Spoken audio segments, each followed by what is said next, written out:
विंध्य पर्वत श्रृंखलाओं के शिखर पर स्थित है एक ऐसा किला जो किंवदंतियों और इतिहास में डूबा हुआ है। कालिंजर का किला। महाभारत में उल्लेखित यह स्थान देवताओं का निवास स्थान माना जाता था। सदियों तक यह पर्वत शैव धर्म का एक प्रमुख केंद्र और साम्राज्यों के लिए एक बहुमूल्य संपत्ति बना रहा। कई राजवंशों ने इस महान किले को जीतने के लिए संघर्ष किया। 1545 ईस्वी में यही वह स्थान था जहां शक्तिशाली शेर शाह सूरी का दुखद अंत हुआ और उनकी महत्वाकांक्षाएं धूल में मिल गईं। अपनी अभेद्य सुरक्षा के लिए प्रसिद्ध यह किला अनगिनत घेराबंदियों, युद्धों और गौरवपूर्ण क्षणों का साक्षी रहा है। आज आइए हम इस प्राचीन चमत्कार की अकल्पनीय शक्ति, भव्यता और इतिहास का पता लगाएं, जिसे हिंदुस्तान के सबसे मजबूत किलों में से एक माना जाता है।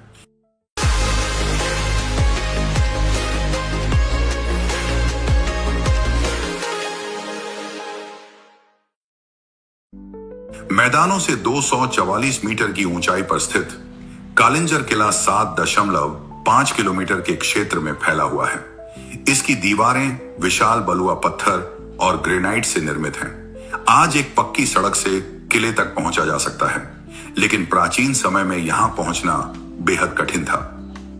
किले तक पहुंचने के लिए दो मुख्य प्रवेश द्वार थे, एक उत्तर की ओर जो कालिंजर शहर की ओर जाता था और दूसरा दक्षिण पूर्व की ओर जो पन्ना की दिशा में था। उत्तर का प्रवेश द्वार मुख्य मार्ग था, जिसे 7 भव्य दरवाजों द्वारा संरक्षित किया गया था। इन दरवाजों के नाम हैं आलमगीर दरवाजा, गणेश दरवाजा, चौबुर्जी दरवाजा, बुधभद्रा दरवाजा, हनुमान दरवाजा, लाल दरवाजा और बड़ा दरवाजा। किले के अंदर महल, मंदिर, मकबरे, मस्जिदें और पवित्र जल कुंड जैसे कई ऐतिहासिक अवशेष मिलते हैं। इन सभी को समझने के लिए हमें पहले कालिंजर के इतिहास की गहराई में जाना होगा। कालिंजर का उल्लेख सबसे पहले महाभारत में मिलता है। यह पहाड़ी अपनी आध्यात्मिक महत्ता के लिए पूजनीय थी। यहां स्थित देवहरदा नामक पवित्र झील पर तीर्थयात्री आते थे, जहां स्नान का पुण्य 1000 गायों का दान करने के समान माना जाता था। 5वीं-6ठी शताब्दी ईस्वी तक यह स्थान शैव धर्म का प्रमुख केंद्र बन चुका था। गुप्तकालीन शिलालेखों में यहां के शिवलिंग को कालंजरा के स्वामी के रूप में संबोधित किया गया है। 7वीं शताब्दी के शिलालेखों में उल्लेख है कि पांडव राजा उदयन ने यहां एक मंदिर बनवाया था। 9वीं शताब्दी तक यह स्थान नीलकंठ मंदिर के रूप में एक प्रसिद्ध तीर्थ स्थल बन चुका था। 836 ईस्वी से कालिंजर गुर्जर प्रतिहारों के नियंत्रण में था, लेकिन 10वीं शताब्दी में इसे राष्ट्रकूट राजा कृष्ण तृतीय ने जीत लिया।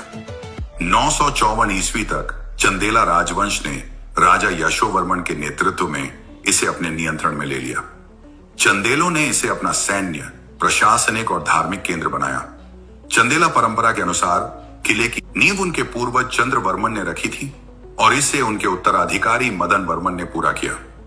चंदेला शासक ढंगा ने इसे एक राजनीतिक और धार्मिक राजधानी में बदल दिया और कालंजराधिपति, कालिंजर का स्वामी की उपाधि धारण की। 1022 ईस्वी में सुल्तान महमूद गजनवी ने किले को जीतने का प्रयास किया, लेकिन असफल रहे। इतिहासकार अल-बरूनी ने कालिंजर को भारत के 2 सबसे मजबूत किलों में से एक बताया, दूसरे किले ग्वालियर के साथ। 1203 ईस्वी में गुरीद साम्राज्य के सेनापति कुतुबुद्दीन ऐबक ने लंबे संघर्ष के बाद कालिंजर पर कब्जा कर लिया। इससे चंदेला शासन का अंत हो गया। हालांकि 12वीं शताब्दी में नीलकंठ मंदिर में कई सांस्कृतिक और धार्मिक निर्माण कार्य हुए, जिससे इसकी पवित्रता बनी रही। 16वीं शताब्दी तक किला बघेला वंश के राजा कीरत सिंह के नियंत्रण में था। 1545 ईस्वी में शेर शाह सूरी ने किले पर हमला किया। उन्होंने तोपों और बारूद का उपयोग किया, लेकिन एक दुखद विस्फोट में उनकी मौत हो गई। शेर शाह का शव किले के पास अस्थायी रूप से दफनाया गया और बाद में सासाराम ले जाया गया।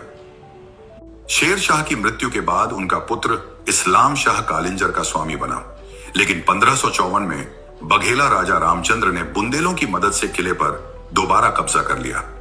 यह स्थानीय शासकों के साहस और संघर्ष का प्रतीक है।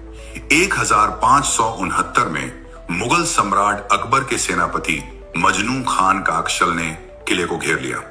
पानी की कमी से मजबूर होकर राजा रामचंद्र ने आत्मसमर्पण कर दिया। कालिंजर को अकबर के शासन में इलाहाबाद सूबे के 9 सरकारों में से एक बनाया गया।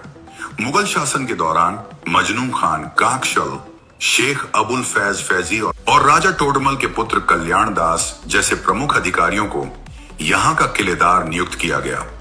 औरंगजेब के शासनकाल में बुंदेला नेता छत्रसाल ने मुगलों के खिलाफ विद्रोह किया। 1688 से 1689 में उन्होंने कालिंजर पर कब्जा कर लिया। हालांकि कुछ मुगल प्रभाव फिर भी बना रहा, जैसा कि 1673 के आलम दरवाजा पर पाए गए अभिलेखों से पता चलता है। 1812 में ब्रिटिश ईस्ट इंडिया कंपनी ने कालिंजर को अपने क्षेत्र में मिला लिया। तब तक किले की सैन्य महत्ता कम हो चुकी थी और यह केवल एक पुरातात्विक स्थल बनकर रह गया। ब्रिटिश अधिकारियों ने इसके मंदिरों, अभिलेखों और स्थापत्य को प्रलेखित किया, जिससे इसका ऐतिहासिक महत्व संरक्षित हुआ। स्वतंत्रता के बाद कालिंजर किला भारत के सांस्कृतिक और धार्मिक धरोहर का प्रतीक बन गया। अब बात करते हैं किले की संरचनाओं के बारे में। नीलकंठ मंदिर विंध्य पर्वतमाला की पश्चिमी ढलान पर स्थित कालिंजर किले का एक प्राचीन और पवित्र स्थल है। यह भगवान शिव को समर्पित है और अपने एक मुखी शिवलिंग और अनोखी शिल्पकला के लिए प्रसिद्ध है। चंदेला राजाओं द्वारा 9वीं से 12वीं शताब्दी के बीच निर्मित यह मंदिर भारतीय इतिहास और धार्मिक परंपराओं का अद्भुत उदाहरण है। मंदिर तक पहुंचने के लिए किले की दीवारों से 120 से अधिक खड़ी सीढ़ियां उतरनी पड़ती हैं, जिनके दोनों ओर प्राचीन गुफाएं और चट्टानों पर उकेरी गई अद्भुत विंध्य पर्वत श्रृंखलाओं के शिखर पर स्थित है एक ऐसा किला जो किंवदंतियों और इतिहास में डूबा हुआ है। कालिंजर का किला। महाभारत में उल्लेखित यह स्थान देवताओं का निवास स्थान माना जाता था। सदियों तक यह पर्वत शैव धर्म का एक प्रमुख केंद्र और साम्राज्यों के लिए एक बहुमूल्य संपत्ति बना रहा। कई राजवंशों ने इस महान किले को जीतने के लिए संघर्ष किया। 1545 ईस्वी में यही वह स्थान था जहां शक्तिशाली शेर शाह सूरी का दुखद अंत हुआ और उनकी महत्वाकांक्षाएं धूल में मिल गईं। अपनी अभेद्य सुरक्षा के लिए प्रसिद्ध यह किला अनगिनत घेराबंदियों, युद्धों और गौरवपूर्ण क्षणों का साक्षी रहा है। आज आइए हम इस प्राचीन चमत्कार की अकल्पनीय शक्ति, भव्यता और इतिहास का पता लगाएं, जिसे हिंदुस्तान के सबसे मजबूत किलों में से एक माना जाता है।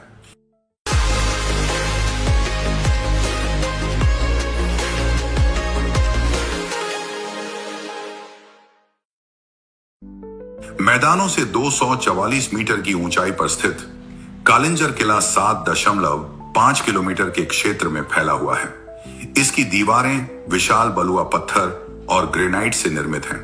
आज एक पक्की सड़क से किले तक पहुंचा जा सकता है, लेकिन प्राचीन समय में यहां पहुंचना बेहद कठिन था। किले तक पहुंचने के लिए 2 मुख्य प्रवेश द्वार थे, एक उत्तर की ओर जो कालिंजर शहर की ओर जाता था और दूसरा दक्षिण पूर्व की ओर जो पन्ना की दिशा में था। उत्तर का प्रवेश द्वार मुख्य मार्ग था, जिसे 7 भव्य दरवाजों द्वारा संरक्षित किया गया था। इन दरवाजों के नाम हैं आलमगीर दरवाजा, गणेश दरवाजा, चौबुर्जी दरवाजा, बुधभद्रा दरवाजा, हनुमान दरवाजा, लाल दरवाजा और बड़ा दरवाजा। किले के अंदर महल, मंदिर, मकबरे, मस्जिदें और पवित्र जल कुंड जैसे कई ऐतिहासिक अवशेष मिलते हैं। इन सभी को समझने के लिए हमें पहले कालिंजर के इतिहास की गहराई में जाना होगा। कालिंजर का उल्लेख सबसे पहले महाभारत में मिलता है। यह पहाड़ी अपनी आध्यात्मिक महत्ता के लिए पूजनीय थी। यहां स्थित देवहरदा नामक पवित्र झील पर तीर्थयात्री आते थे, जहां स्नान का पुण्य 1000 गायों का दान करने के समान माना जाता था। 5वीं-6ठी शताब्दी ईस्वी तक यह स्थान शैव धर्म का प्रमुख केंद्र बन चुका था। गुप्तकालीन शिलालेखों में यहाँ के शिवलिंग को कालंजरा के स्वामी के रूप में संबोधित किया गया है। 7वीं शताब्दी के शिलालेखों में उल्लेख है कि पांडव राजा उदयन ने यहाँ एक मंदिर बनवाया था। 9वीं शताब्दी तक यह स्थान नीलकंठ मंदिर के रूप में एक प्रसिद्ध तीर्थ स्थल बन चुका था। 836 ईस्वी से कालिंजर गुर्जर प्रतिहारों के नियंत्रण में था, लेकिन 10वीं शताब्दी में इसे राष्ट्रकूट राजा कृष्ण तृतीय ने जीत लिया। 954 ईस्वी तक चंदेला राजवंश ने राजा यशोवर्मन के नेतृत्व में इसे अपने नियंत्रण में ले लिया। चंदेलों ने इसे अपना सैन्य, प्रशासनिक और धार्मिक केंद्र बनाया। चंदेला परंपरा के अनुसार किले की नींव उनके पूर्वज चंद्रवर्मन ने रखी थी और इसे उनके उत्तराधिकारी मदन वर्मन ने पूरा किया। चंदेला शासक ढंगा ने इसे एक राजनीतिक और धार्मिक राजधानी में बदल दिया और कालंजराधिपति, कालिंजर का स्वामी की उपाधि धारण की। 1022 ईस्वी में सुल्तान महमूद गजनवी ने किले को जीतने का प्रयास किया, लेकिन असफल रहे। इतिहासकार अल बरूनी ने कालिंजर को भारत के 2 सबसे मजबूत किलों में से एक बताया, दूसरे किले ग्वालियर के साथ। 1203 ईस्वी में घुरीद साम्राज्य के सेनापति कुतुबुद्दीन ऐबक ने लंबे संघर्ष के बाद कालिंजर पर कब्जा कर लिया। इससे चंदेला शासन का अंत हो गया। हालांकि 12वीं शताब्दी में नीलकंठ मंदिर में कई सांस्कृतिक और धार्मिक निर्माण कार्य हुए, जिससे इसकी पवित्रता बनी रही। 16वीं शताब्दी तक किला बघेला वंश के राजा कीरत सिंह के नियंत्रण में था। 1545 ईस्वी में शेर शाह सूरी ने किले पर हमला किया। उन्होंने तोपों और बारूद का उपयोग किया, लेकिन एक दुखद विस्फोट में उनकी मौत हो गई। शेर शाह का शव किले के पास अस्थायी रूप से दफनाया गया और बाद में सासाराम ले जाया गया। शेर शाह की मृत्यु के बाद उनका पुत्र इस्लाम शाह कालिंजर का स्वामी बना, लेकिन 1554 में बघेला राजा रामचंद्र ने बुंदेलों की मदद से किले पर दोबारा कब्जा कर लिया। यह स्थानीय शासकों के साहस और संघर्ष का प्रतीक है। 1569 में मुगल सम्राट अकबर के सेनापति मजनू खान काकशल ने किले को घेर लिया। पानी की कमी से मजबूर होकर राजा रामचंद्र ने आत्मसमर्पण कर दिया। कालिंजर को अकबर के शासन में इलाहाबाद सूबे के 9 सरकारों में से एक बनाया गया। मुगल शासन के दौरान मजनू खान काकशल, शेख अबुल फैज फैजी और राजा टोडरमल के पुत्र कल्याण दास जैसे प्रमुख अधिकारियों को यहां का किलेदार नियुक्त किया गया। औरंगजेब के शासनकाल में बुंदेला नेता छत्रसाल ने मुगलों के खिलाफ विद्रोह किया। 1688 से 1689 में उन्होंने कालिंजर पर कब्जा कर लिया। हालांकि कुछ मुगल प्रभाव फिर भी बना रहा, जैसा कि 1673 के आलम दरवाजा पर पाए गए अभिलेखों से पता चलता है।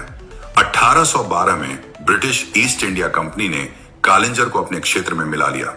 तब तक किले की सैन्य महत्ता कम हो चुकी थी और यह केवल एक पुरातात्विक स्थल बनकर रह गया। ब्रिटिश अधिकारियों ने इसके मंदिरों, अभिलेखों और स्थापत्य को प्रलेखित किया, जिससे इसका ऐतिहासिक महत्व संरक्षित हुआ।